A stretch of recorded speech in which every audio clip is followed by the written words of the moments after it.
Okay, we are joined by George Mason, head. Didn't want to let it slip away from us again. To all of y'all, Zach Weiss at Lighting10.com. The goal this year has been exponential growth. How in this game did you show exponential growth as a team? I'd say the way we came together and we just refused to win. Refused to lose. We did everything we could and never gave up. Kind of like Coach said, no one's head was down. We knew this game was ours and we just had to play hard. Third row there. Peter Mailer. Push it all the way up. Peter Mailer, Florida State, George Mason. Lewis, you've had a lot of memorable moments in your career. Where does this one rank? It's up there. But we've got 2 more games to win. I'm glad we get to keep dancing, but this is what March is all about, and I think we're all on the same page, and we're really excited to play tomorrow. And as a follow-up, you guys have plenty of postseason experience from last year as well getting into this. How did that help you guys when things weren't going well in this game? You asked me? And Just knowing that it's never over until the clock hits 0. Heads weren't down at all. We have to keep that same grit that we had from the beginning of the game, and we just had to turn it up a notch. So on that play where you got the and-1 and you split the defense right before, just what did you see on that double team on that play, and how did that and-1 feel after? Just doing whatever I can to help the team win. That was just on my mind. Just trying to help my team in any way I could. Any other questions for our student athletes? I guess, in the paint, they were, pretty successful today. What gave you guys the drive to persevere in the paint, to keep defending, and eventually, in the end, get enough stops to win the game? And anybody can. It's okay if I take it? I think that sequence we had with the stop score, kind of to bring it within 4, I think that gave us a lot of momentum. And that was kind of like the deciding factor, like we're here to win and it might look ugly, but we're going to get it regardless. So I think we came together really well as a team. Just seeing my teammates compete, I think, helped the bigs lock in and put an effort together. Thank you. We have time for one more question for our student athletes up front here. First row. Going back to something you said a couple answers ago, what were those conversations like, throughout the second half, especially down the stretch in the fourth quarter? We put ourselves in these kind of situations in practice, so it's kind of how we practice. So we know exactly what to do. I feel like the coaches prepared us for the moment, so we just felt like we were ready. Perfect. All right. Thank you, ladies. Thank you.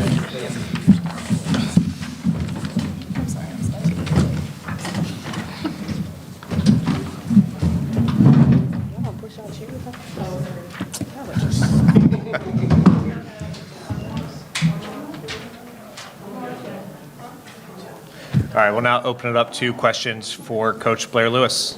Front row here. Daniel from Dayton.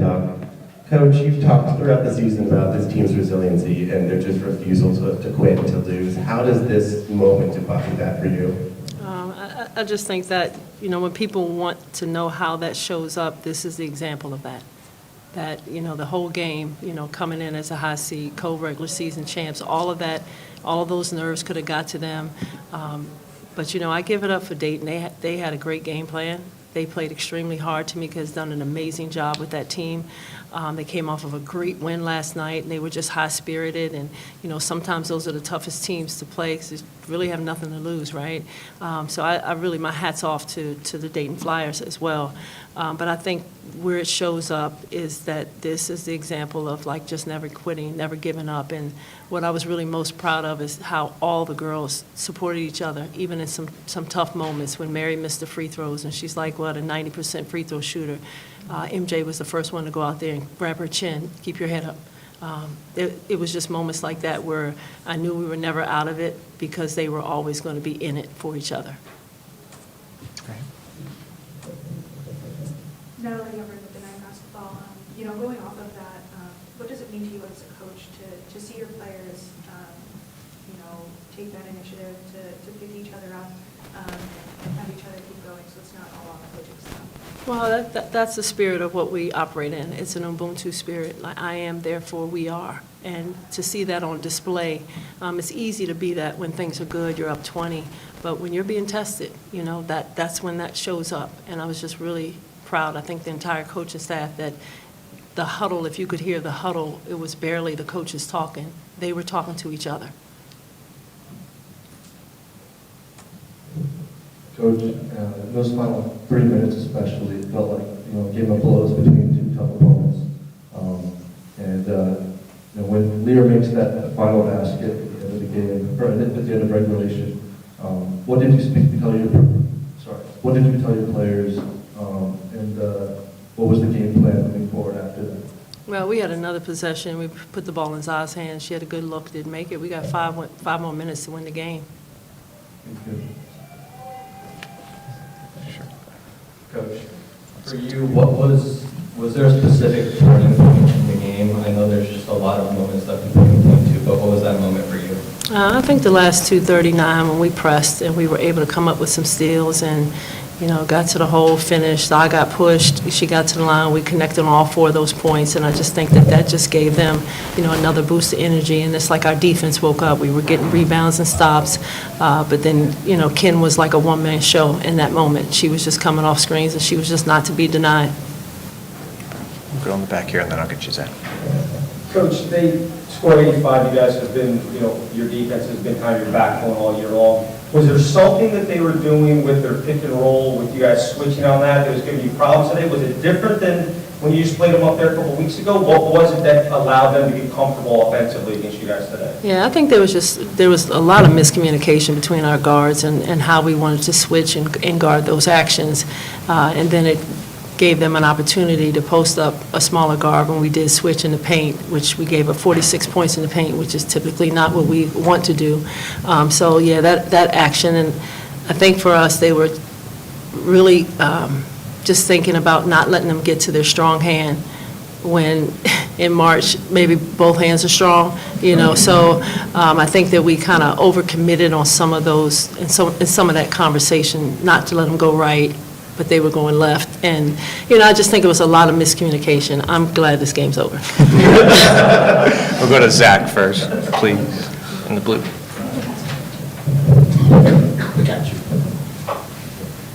Coach, guys at Landington.com. When you talk about winning plays, obviously it felt like a title fight, I guess, in some ways, but Lewis's winning plays, touching on Daniel's point, just the 2 rebounds, the 50-50s that led to that energy and that winning basket that she had. Just how proud were you in winning time that it was the tenacity, the togetherness that went through? Yeah, I mean, as proud as I am of those that scored 20-some points, I'm super proud of Lou.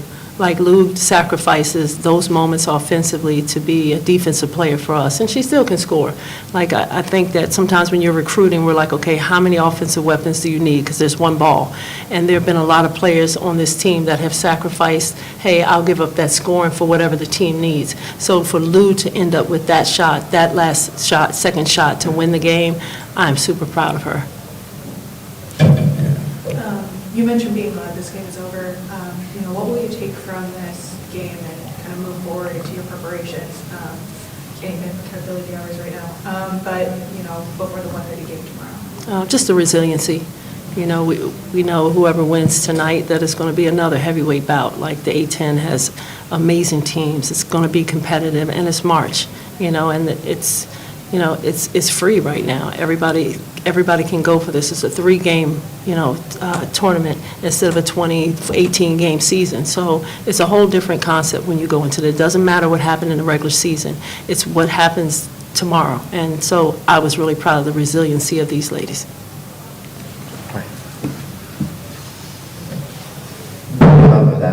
This kind of moment, this kind of shot, is one of those that becomes like an instant classic and leads to such high emotions. How do you manage emotions here with the next few hours of actually celebrating this enormous win and then getting ready to face either Richmond or LaSalle tomorrow? Yeah, well, you let them have this moment, right? And they'll get back, they'll shower, they'll eat, and we've been here before, and then we got to turn the page and get ready for the next opponent. Any more questions for Coach? Thank you so much for your time. Thank you.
Hello. We have Dayton head coach Tamika Williams-Jeter, as well as student athletes Fatima Ibrahim and Eleanor Moniak. We'll start with an opening statement from Coach Williams-Jeter. I think I guess we've moved into this group, right? I think it was a heavyweight fight tonight. George Mason came in as definitely the heavyweight, coached by, like I said, somebody I look up to that squeezed me longer at the end of that game than anybody, right? We wanted to throw punches, and we did. And I wanted the players to respond because we've been through a lot this year, and they did. And every time they made a run, we knew, they're a good team. We're going to make runs, and they did. For us, we wanted to win the battle in the paint against a team that doesn't give that up. We did that. I think we forced them to make a lot of tough twos, right? Harris had to really cook and have a really good game and make every shot. Some of them were heavily contested, but that's how they play, right? You get the ball in those two kids' hands, and they just and kind of let them go. For us, we executed, pretty decently to throw punches. I have a senior group that's built culture. I have a senior group that's built confidence. I have a senior group who left a phenomenal foundation at University of Dayton for women's basketball from where we were 4 years ago. We'll now open it up for questions for our student athletes. Go right here. Natalie Everett with Night Basketball. Eleanor, I saw you walk down to Molly on the bench, kind of grab both her hands and say something to her. What did you say to her, and what have you tried to bring as a constant presence on the bench this season? Are you saying in the fourth quarter? Yes. Oh, yeah. I was just telling her everything was okay. We took a collective deep breath. That's something we've done all season. It's just, especially when she got into the starting lineup, I would say, during conference play a few weeks ago. Before her first start, we were literally taking deep breaths before the game. Just a huge thing just to kind of reset her mental, and as someone who, I don't have a lot of playing time, so I can kind of be there to support her in any way I can. And yeah, my role on the team is just to, bring energy. I just told them earlier in the locker room, they give me so much to cheer for. It's so easy to do this role. I just try to be positive every single day, give them any kind of support they need. And yeah, they played their butts off today, and Molly was, she was getting banged up in the game, but I knew that, she just needed a reset moment, and I could be that person for her, and yeah.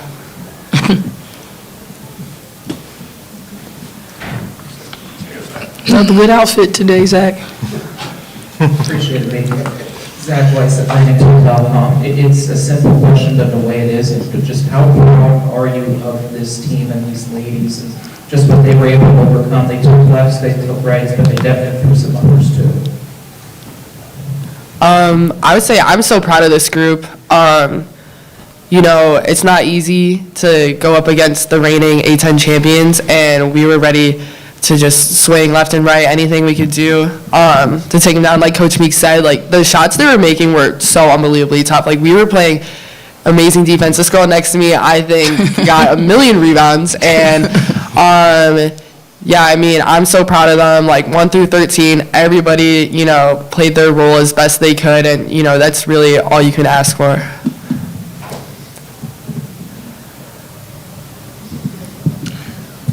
We'll go right here and then back to second.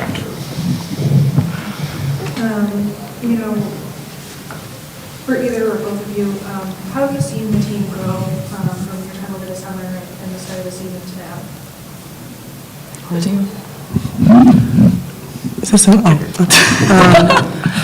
I would definitely say we've grown in the right direction. I think we peaked at the right time, as the coaches always remind us, like, together on and off the court. I think we built this really great relationship, and I think that's one of the main things that played a part in our trajectory.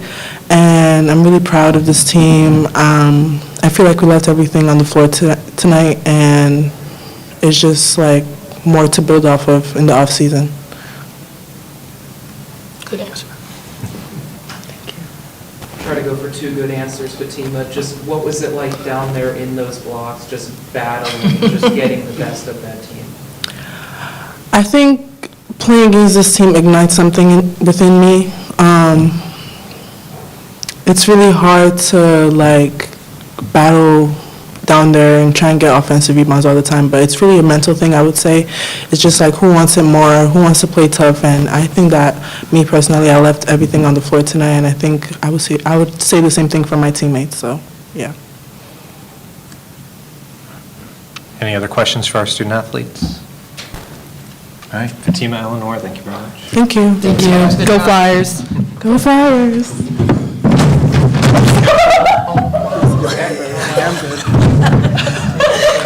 She was trying to get a rebound. She's trying to get a rebound. Thanks, guys. Thank you. Good job, guys. All right, we'll now open it up to questions for Coach Williams-Jeter. We'll start with Matt down here. Now that everyone knows basketball, can you just talk about your senior class, especially Eleanor, because I feel like she doesn't get a lot of the attention, but you can see her after every made basket, and just like she said, do those deep runs with Molly. Yeah, Lenore is my favorite.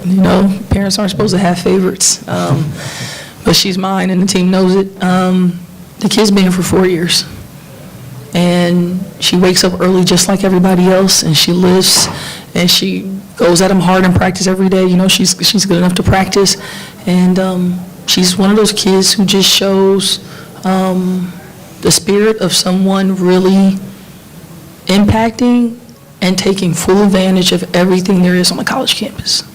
So she's a student athlete, and I always say she's probably the face of Dayton basketball, right? It's like, our president takes her everywhere, and our AD takes her everywhere. She's always hanging out with Candy Cage. Candy calls me, she didn't ask about, she'll be like, how's my girl Eleanor?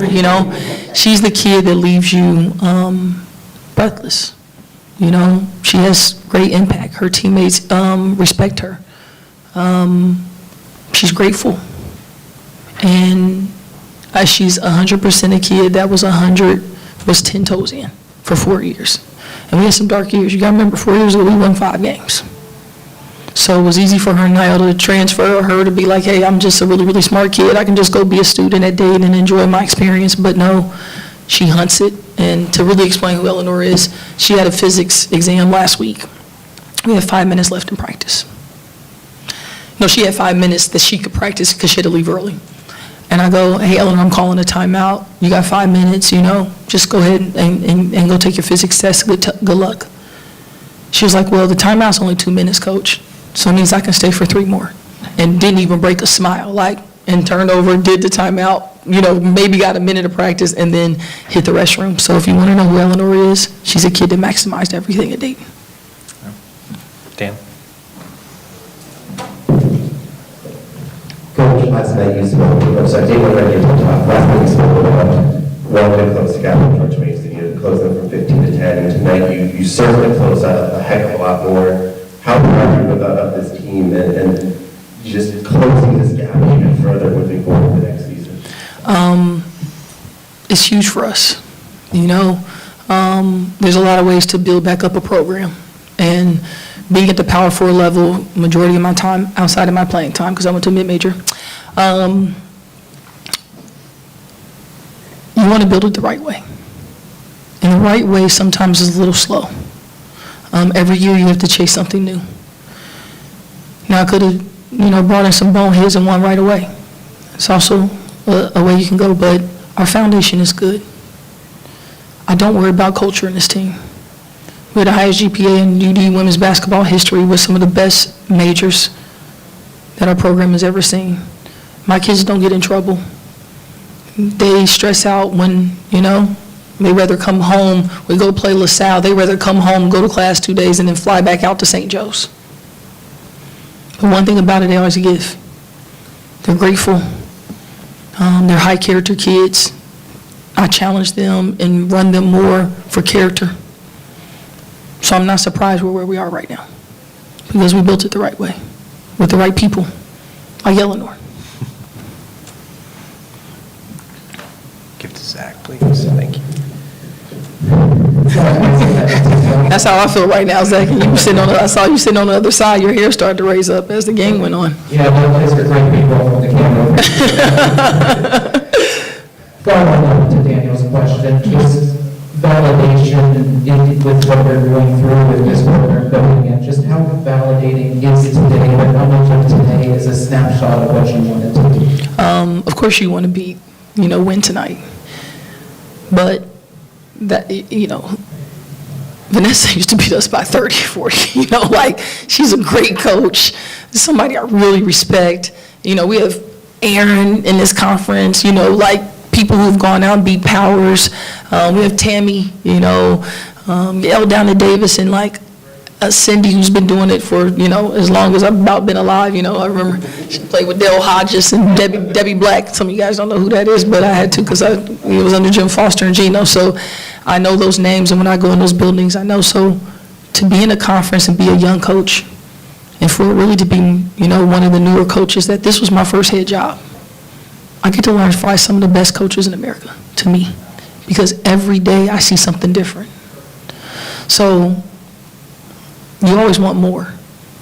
But if I took Vanessa to a 1-point win on a go back, and that's who my gauge is, and the standard is set by her, I'm good.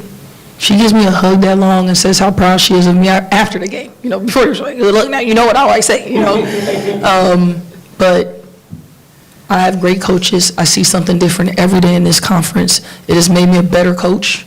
I've been able to recruit really good, great kids who believe in what we're trying to drive at Dayton. So I'm proud of where we are. That's a team that can go and win it all. Going back to the game, you had 3 post players who, if I did my math correctly, shot by 20 of 27 from the floor. What was working on the inside, and what did that mean to you, not only have that be so effective, but efficient as well?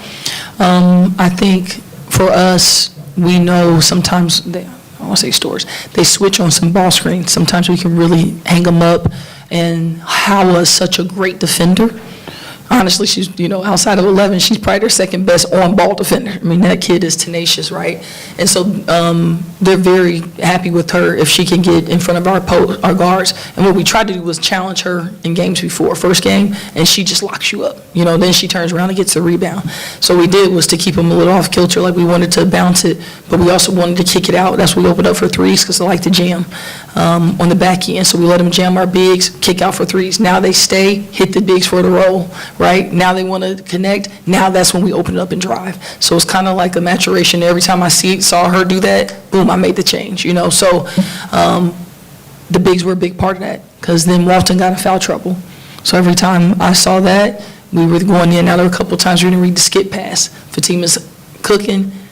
They're doubling on her. We had Nicole a couple times on the skip, but a jock didn't throw it. So I think for them, from where our program is, for us to follow a game plan, we were kind of thumping. We go to LaSalle win, we go to St. Joe's, and then the flu hits. And then we beat SLU in a tough one. We needed that to wake us up. We go through the bye week, the flu takes us out. I mean, even Liv was still cramping from it, you know? And then we go to Davidson, you know, shorthanded. So I think the maturation of it, the fact that any given night we could go to anything, and tonight just happened to be our posts, and our posts are young. You know, Fatima didn't really play her first year. Ajax really a sophomore. She didn't play at Minnesota. Molly is a sophomore. You know, Jada is a sophomore. She set out her freshman year at Boston College. So everybody we use in that 4 and 5 spot are all babies, and they got a lot of experience. So I think this will help us out next year. Any more questions for Coach? All right. Thanks, guys. Thank you, guys.